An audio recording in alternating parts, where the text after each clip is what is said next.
ಕೋವಿಡ್ನ technical team ಜೊತೆಯಲ್ಲಿ ಮಾತನಾಡಿರುವಂತಹ ಚರ್ಚೆ ಮಾಡಿರುವಂತಹ ಮುಖ್ಯಮಂತ್ರಿ ಸಿದ್ದರಾಮಯ್ಯನವರು ಇದೀಗ ಪ್ರೆಸ್ ಮೀಟ್ ಅನ್ನು ಮಾಡ್ತಾ ಇದ್ದಾರೆ. ಏನು ಹೇಳ್ತಾರೆ ಅವರು ನೋಡೋಣ.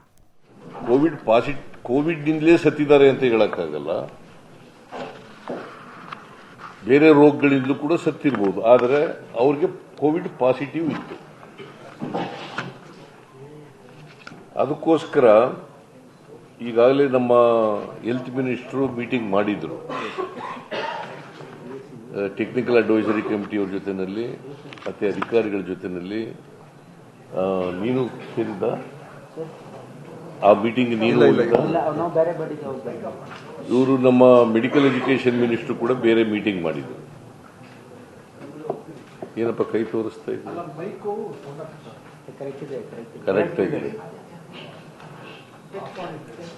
ಆಫ್ ಮಾಡಬೇಕಾ? ಕೇಳಿಸ್ತಾ ಇಲ್ವಾ?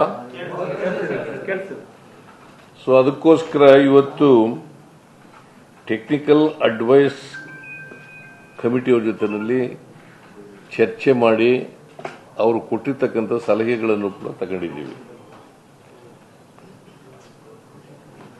ನಾನು ಬಹಳ ಸ್ಪಷ್ಟವಾಗಿ ಹೇಳಿದ್ದೇನೆ ಅಧಿಕಾರಿಗಳಿಗೆ,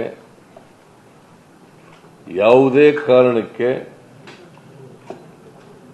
ಹಿಂದೆ ಮಾಡಿದಂಥ ತಪ್ಪುಗಳನ್ನು ಮರುಕಳಿಸಬಾರದು.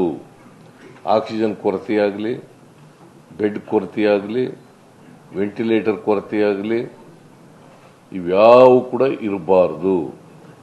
ಜೊತೆಗೆ ಯಾರಿಗೆ ಅಸೋಸಿಯೇಟೆಡ್ ಡಿಸೀಸ್ಗಳಿದ್ದಾವೆ ಅವನು ಕೂಡ ಟ್ರೀಟ್ಮೆಂಟ್ ಮಾಡ್ತಕ್ಕಂಥ ಎಲ್ಲ ವ್ಯವಸ್ಥೆಯನ್ನು ಮಾಡಬೇಕು. ಈಗ ಡಯಾಲಿಸಿಸ್ ಮಾಡಬೇಕಾದ್ರೆ ಅದನ್ನು ಮಾಡಬೇಕಾಗ್ತದೆ, ಹಾರ್ಟ್ ಪ್ರಾಬ್ಲಮ್ ಇದ್ರೆ ಅದಕ್ಕೆ ಮಾಡಬೇಕಾಗ್ತದೆ, ಶ್ವಾಸಕೋಶದ ಸಮಸ್ಯೆ ಇದ್ರೆ ಅದಕ್ಕೆ ಮಾಡಬೇಕಾಗ್ತದೆ. ಈ ರೀತಿಯಾಗಿ ಬೇರೆ ಕಾಯಿಲೆಗಳನ್ನು ಕೂಡ ಗಂಭೀರವಾಗಿ ಪರಿಗಣಿಸಿ ಅವಕ್ಕೆ ಟ್ರೀಟ್ಮೆಂಟ್ ಕೊಡ್ತಕ್ಕಂಥದ್ದು ಮಾಡಬೇಕು. ಇನ್ ಅಡಿಷನ್ ಟು ದಟ್, ಕೋವಿಡ್ಗೆ ಸಂಬಂಧಪಟ್ಟಂತೆ ಅದಕ್ಕೆ ಟ್ರೀಟ್ಮೆಂಟ್ ಮಾಡ್ತಕ್ಕಂಥದ್ದನ್ನು ಕೂಡ ಮಾಡಬೇಕು. ಯಾವುದೇ ಕೊರತೆ ಆಗಬಾರ್ದು.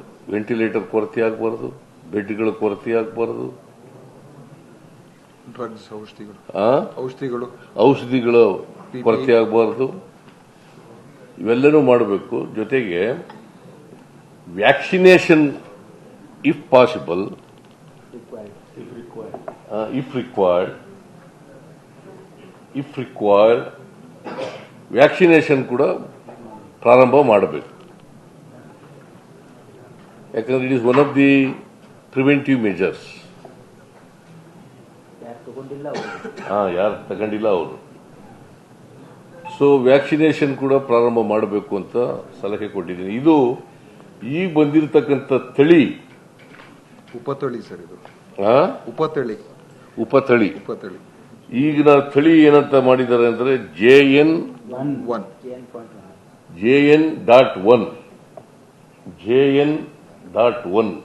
ಇದಕ್ಕೆ ಈ ವೇರಿಯಂಟು ಒಮಿಕ್ರಾನ್ ಉಪತಳಿ. ಒಮಿಕ್ರಾನ್ ಉಪತಳಿ, ಅದು ಒಂದು ಉಪತಳಿ. ಸೊ ಈ ಉಪತಳಿ ಅಂತ ಇದನ್ನ ಮಾಡಿದ್ದಾರೆ. ಬೆಂಗಳೂರಿನಲ್ಲಿ ಈಗ ಕರ್ನಾಟಕದಲ್ಲಿ ಒಟ್ಟು 92 ಜನರಿಗೆ ಪಾಸಿಟಿವ್ ಇದೆ ಅಂತ ಗೊತ್ತಾಗಿದೆ. ಇದು ಟೆಸ್ಟ್ ಮಾಡೋದ ಮೇಲೆ ಗೊತ್ತಾಗಿರ್ತಕ್ಕಂಥದ್ದು. ರಾಜ್ಯದಲ್ಲಿ 92, ಅದರಲ್ಲಿ ಬೆಂಗಳೂರು ನಗರದಲ್ಲೇ 80. ಬೆಂಗಳೂರು ಅರ್ಬನ್ ಡಿಸ್ಟ್ರಿಕ್ಟ್ನಲ್ಲೇ 80, ಮೈಸೂರಿನಲ್ಲಿ 5, ಬಳ್ಳಾರಿನಲ್ಲಿ 3, ರಾಮನಗರ ಹಾಗೂ ಮಂಡ್ಯದಲ್ಲಿ ತಲಾ 1 ಪ್ರಕರಣ ವರದಿಯಾಗಿದೆ. ಇವರಲ್ಲಿ 92 ಜನರಲ್ಲಿ 72 ಜನರಲ್ಲಿ 72 ಪೇಷಂಟ್ಗಳಿಗೆ ಮನೆಯಲ್ಲೇ ಕ್ವಾರಂಟೈನ್ ಮಾಡ್ಕೊಳ್ಳಿ ಅಂತ ಹೇಳಿದ್ದಾರೆ. 20 ಜನರು ಮಾತ್ರ ಆಸ್ಪತ್ರೆಯಲ್ಲಿ ಇದ್ದಾರೆ. 72 ದೇ ಆರ್ ಅಂಡರ್ ಕ್ವಾರಂಟೈನ್. 20 ಆಸ್ಪತ್ರೆಯಲ್ಲಿ ಟ್ರೀಟ್ಮೆಂಟ್ ತಗೋತಾ ಇದ್ದಾರೆ.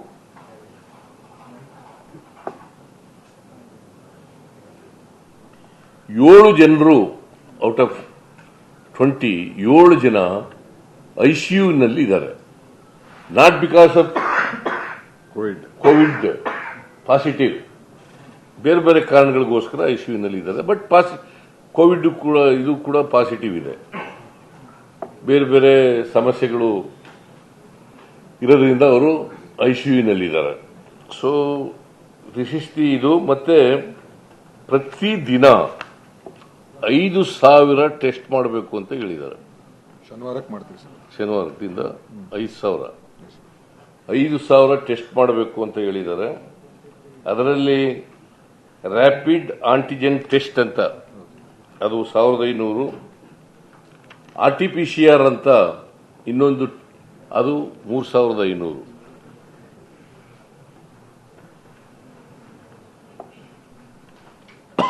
ಬೆಂಗಳೂರು ನಗರದಲ್ಲಿ ಸುಮಾರು 1,000 ಟೆಸ್ಟ್ಗಳನ್ನು ಮಾಡಲಾಗುವುದು. A cabinet sub committee will be constituted. ಅದು ನಾವು ಕ್ಯಾಬಿನೆಟ್ ನಲ್ಲಿ ಚರ್ಚೆ ಮಾಡಿ ಯಾರು ಹೆಡ್ ಮಾಡಬೇಕು ಅದಕ್ಕೆ ಅಂತ ತೀರ್ಮಾನ ಮಾಡ್ತೀವಿ. A cabinet sub committee will be constituted. Constant ಆಗಿ ಇವರು ಭೇಟಿ ಮಾಡ್ತಾ ಇರಬೇಕು. ಮತ್ತೆ ಅಡ್ವೈಸರಿ ಕಮಿಟಿ ಜೊತೆಯಲ್ಲಿ ಸಂಪರ್ಕದಲ್ಲಿರಬೇಕು, ಅವರು ಕೂಡ ಭೇಟಿ ಮಾಡಬೇಕು. There must be a proper coordination between the cabinet sub committee and the technical advisory committee. ಮತ್ತೆ whatever advice given by the technical advisory committee, they should be implemented in toto.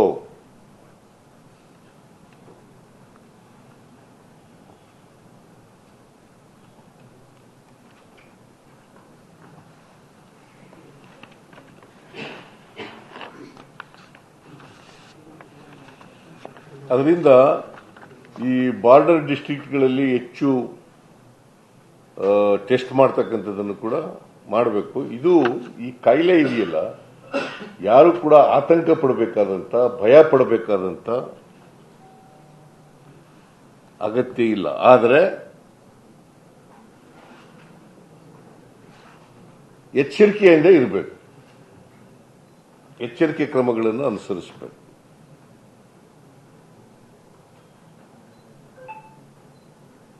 ಯಾರು ಕೂಡ I repeat, ಯಾರು ಕೂಡ ಭಯ ಪಡಬೇಕಾದಂತ, ಆತಂಕ ಪಡಬೇಕಾದಂತ ಅಗತ್ಯ ಇಲ್ಲ. ಆದರೆ ಎಚ್ಚರಿಕೆಯನ್ನು ವಹಿಸಬೇಕು. ಈಗ ಜನಸಂದಣಿ ಇರ್ತದೆ, ಅಲ್ಲಿ ಮಾಸ್ಕ್ ಹಾಕೊಂಡಿರ್ಬೇಕು. 60 ವರ್ಷಕ್ಕಿಂತ ಮೇಲ್ಪಟ್ಟವರೆಲ್ಲರೂ ಕೂಡ, 60 ವರ್ಷ ಮತ್ತೆ 60 ವರ್ಷಕ್ಕಿಂತ ಮೇಲ್ಪಟ್ಟವರೆಲ್ಲರೂ ಕೂಡ ಕಡ್ಡಾಯವಾಗಿ ಮಾಸ್ಕ್ ಅನ್ನು ಧರಿಸಬೇಕು.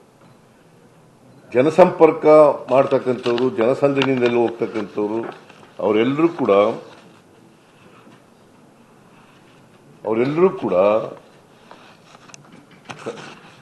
ಕಡ್ಡಾಯವಾಗಿ ಆಮೇಲೆ ಮಾಸ್ಕ್ ಅನ್ನ ಹಾಕಬೇಕು.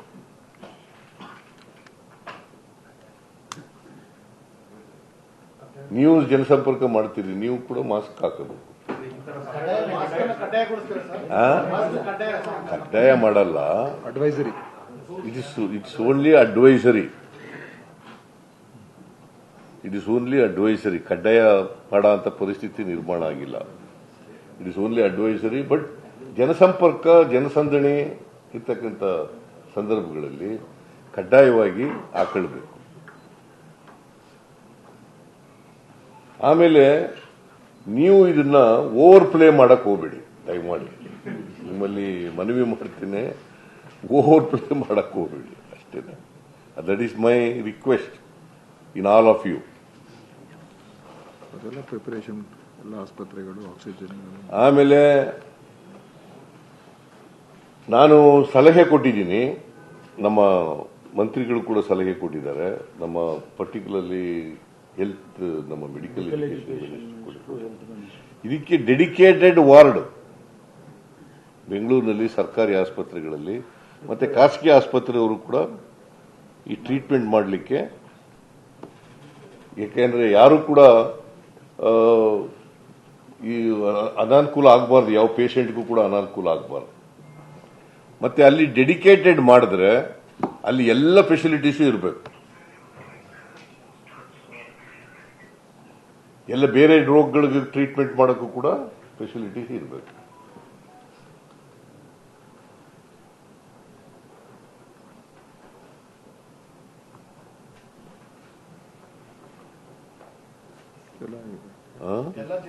ಪೂರ್ವ ತಯಾರಿಕೆ ಸರ್, ಎಲ್ಲ ಕಡೆ ಆಕ್ಸಿಜನ್, ವೆಂಟಿಲೇಟರ್ಸ್. ಆಮೇಲೆ ಅದಕ್ಕೆ ನಾನು ಹೇಳಿದ್ದೀನಿ, ಈಗ ಎಲ್ರಿಗೂ ಕೂಡ ಆಕ್ಸಿಜನ್, ಜಿಲ್ಲೆಗಳು, ವೆಂಟಿಲೇಟರ್, ಬೆಡ್ ಇವೆಲ್ಲನೂ ಕೂಡ ಮುಂಚಿತವಾಗಿ ಎಲ್ಲ ತಯಾರು ಮಾಡ್ಕೊಂಡಿರ್ಬೇಕು. ಅಗತ್ಯಕ್ಕೆ ಯಾವ್ಯಾವುದು ರಿಕ್ವೈರ್ಡ್ ಮೆಟೀರಿಯಲ್ಸ್ ಬೇಕಾಗ್ತದೆ ಕೋವಿಡ್ಗೆ ಸಂಬಂಧಪಟ್ಟಂತೆ ಎಲ್ಲ ಮೆಟೀರಿಯಲ್ಸ್ಗಳನ್ನ ಕೂಡ ಒದಗಿಸ್ಕೊಂಡಿರ್ಬೇಕು ಅಂತ ಸ್ಟ್ರಿಕ್ಟ್ ಆಗಿ ಹೆಲ್ತ್ ಡಿಪಾರ್ಟ್ಮೆಂಟ್ಗೆ ಹೇಳಿದ್ದೀವಿ.